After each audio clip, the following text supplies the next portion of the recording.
السلام عليكم ورحمة الله وبركاته. كم جرتوا فيا جرتوا نجار الحمد لله. دوري المنما دوبوتي يا في جدي دوبكي يا في جدي جبو دلقو دوغا دفسو حقا دفسو أكاتات إجتو أكاتات دبت يوم ري مرسيسو دبتان دبي كيست دبي دفسو دبي أولو ددا دوبو نبدا دلن نبدا جدا إني أما دوبت سلفان جرو أولس بلان جرو haruma ooluma gala deebaar abbama sanitti deebaarallee immoo kana jechuun namoonni Zaaraa sanyii Oromoo yookiin Zaaraa Entertainment namni hin beekne hin jiru. Biyya Kuweet keessa jiraatti. Warroota waggaa 5 waggaa 6 waggaa 7 hanga waggaa 8 as bilbila qabattanii Facebook banattanii osoo hin taane warroota sandura beektanii seenaa siin beektanii warroonni achi as beektanii seenaa si dhageettani yoo jiraattanii jechuun Zaaraan jechuun cimtuu jabduu gara laafetti obsa qabeetti namaaf dhaabbattu bakka waaman hundatti argamtu qabsooftu akkasuma immoo hojjettuu dinqa namaa biyya namaa keessa jiraatti biyya Kuweet keessa jiraatti jabduu turte. Kanaaf jireenya namaa keessa namoonni gufuu namatti ta'an namoonni nama awwaaluuf nama ukkaamsuuf jiraatan sitti dhufan qaawwa dadhabbina hankeetitti namni fayyadaman hedduudha. Isillee kan mudate waan akkanaati waggaa 7 dura yookiin 6 dura jechuudha. Kanaaf namni suuraa isaa argitan kun artistii Tafarii Mokonnon jedhama. Inni sirbaa ture. Yeroo as ammoo pheenxee ta'ee ture. Artistii Oromoo ture. Nagaa qabaa ture. Fayyaa qabaa ture.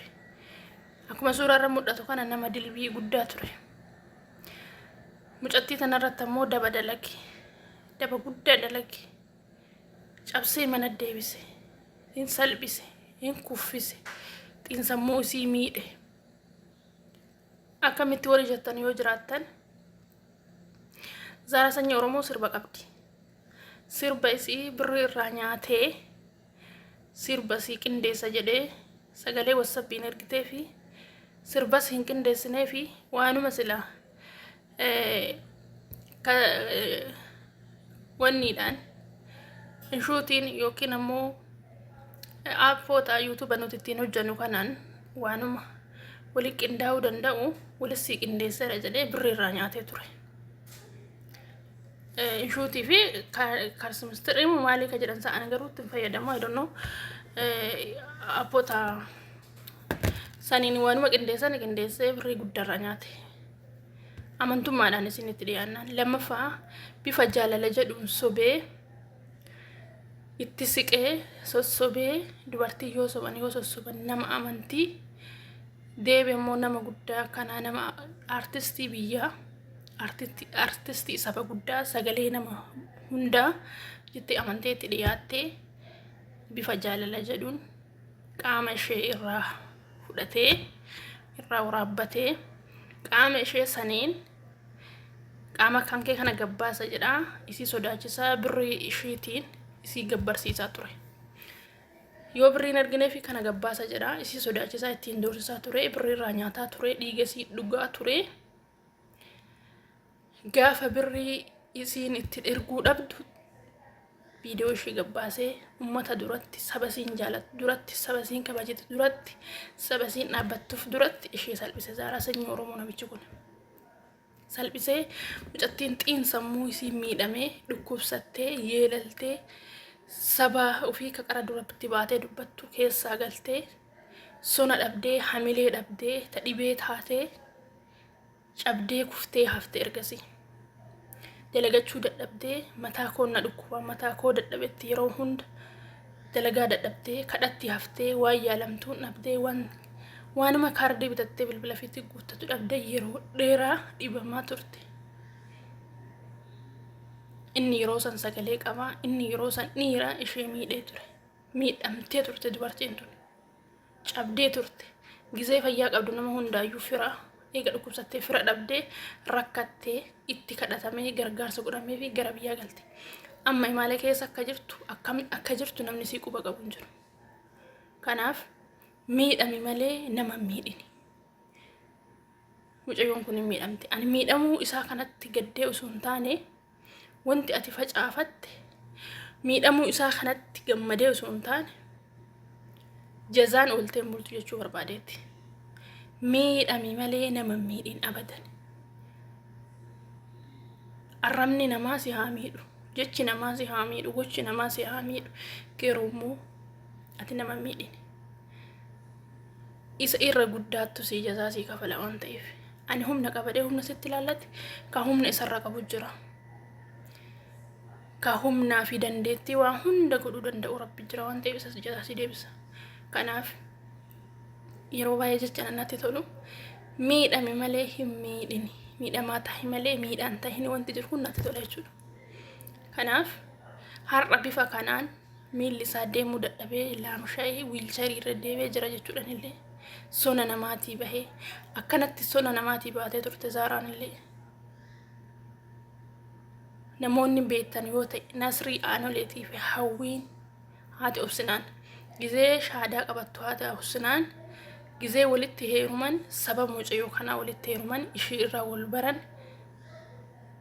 Ustaaz Mu'aaz yeroo Ustaaz Hamzaa Naasir yeroo isii shaadaa qabsiisu achirraa argamtee turte. Bara qabsoo Jawaar Faatihidhaa turan mi'attiin tun qabsoo keessa turte. Namichi kun garuu isii salphisee uummata keessaa isii galche.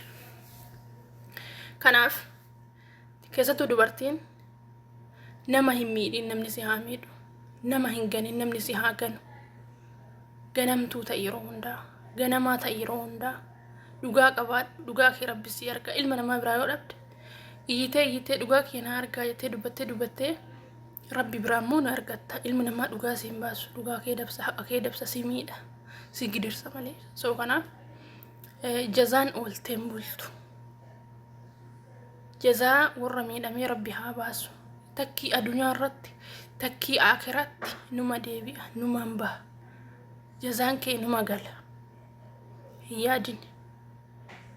Guyyaa takka Rabbiin si nasaruuf deema. Guyyaa takka Rabbii ossi qabuuf deema. Kanaaf shira namarra xaxuuf, humna namarra laallachuuf hin deemina. Jabaan jabaa ni jira waan ta'eef kan namarra jabaattu jira waan ta'eef nu gubbaa. Miidhamaan gargaarsa Rabbii qaba. Namni inni humna ta'eef laafaan kamuu jabaa. Jedha Ustaaz Raayyaa Abbaa Mancaa. Kanaaf warri quba qabdan Zaaraallee iyyaafadha.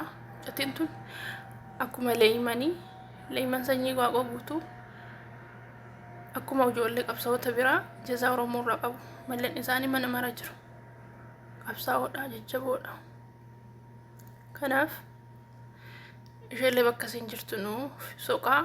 Warroonni kuwwan ammoo warroonni ila ammaa nama miidhaa jirta, haqa namaa dabsaa jirtan, dhiira ta'ii dhalaa ta'ii barumsa si haa ta'u. Abadan atummaan amani malee, atummaan jabaadhu malee, atummaan nama miidhin malee, atummaan haqa qabaadhu malee haqa kee Rabbi si arga. Si galti guyyaa takka. Badii balleessaan si balleessan guyyaa takka abbamatti deebi'a. Kanaaf hin dhaphatinaa, hin yaadda'inaa. Yeroo maafi cabnillee, yeroo maafi gaddillee isinaa miidhanii satirii isinaa baasanii kan nama sattaruu nama gubbaa jira. Addunyaatti namni satirii si baase akhiratti Rabbi si sattara. Isa ammoo akka inni fuula namaa duratti si salphisuuf oola ta'a waan ta'eef hin oolamu ni dhufa guyyaan kun. Kanaaf ufumaa of hin salphisinaa. Hanga dandeettan nama salphisuuf illee hin cinqaminaa. Ofii keessanii satirii ofitti qabaa. Yoo namni didee satirii isinirraa fuudhe Rabbi jira, Rabbumatti himadhaa. Dhugaan Rabbi biraati. Dhugaan ni qal'atti malee hin jettu. Taarraa ammoo ooltee illee hin bultu. Kanaaf ni galti guyyaa tokko. Rabbiin abbaa haqaa waliin jira. Rabbii siigacha